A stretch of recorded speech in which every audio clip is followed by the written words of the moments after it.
saya ini pencinta alam ya, saya diver. Saya tuh cinta banget sama bawah laut Maluku Utara.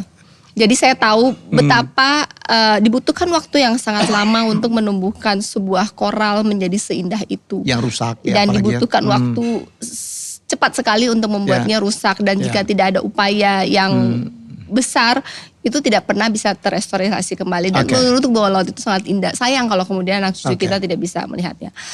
Kemudian 20% adalah nelayan kita. Dan jika laut tidak dijaga dengan baik, para nelayan ini akan kesulitan mencari ikan. Begitupun dengan petani, 60% warga kita adalah petani. Jadi Maluku Utara ini harus menjaga alamnya dengan baik, dengan sustainable, karena sumber daya alam itu akan habis. Ketika habis, terus apa yang tersisa? Bahwa seharusnya pertumbuhan ekonomi dari mining ini baik, tapi harus good mining practice, limbah dan lain-lainnya harus sesuai AMDAL, sesuai dengan SOP yang berlaku sehingga tidak merusak lingkungan.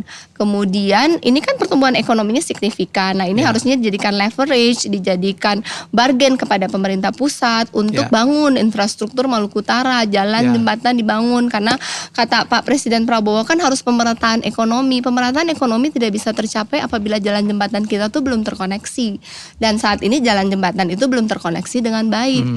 Dari kita setelah inventaris kita masih butuh sekitar 8 triliun jalan provinsi dan kabupaten untuk bisa terkoneksi. Dan dari jalan nasional masih butuh sekitar 10 triliun. Harapannya dalam 5 tahun ke depan dengan pertumbuhan tertinggi di Indonesia, pemerintah pusat memprioritaskan Maluku Utara untuk dibangun. Sehingga ketika sehingga terjadi pemerataan pertumbuhan ekonomi kalau jika jalan jembatan terkoneksi. Dan yang kedua, di 5 tahun ini saya sangat serius fokus kepada kualitas pendidikan, SDM, berbagai macam upaya sehingga yang dihasilkan oleh SMK vokasi, yang dihasilkan oleh perguruan tinggi itu SDM-nya itu siap untuk industri masa depan.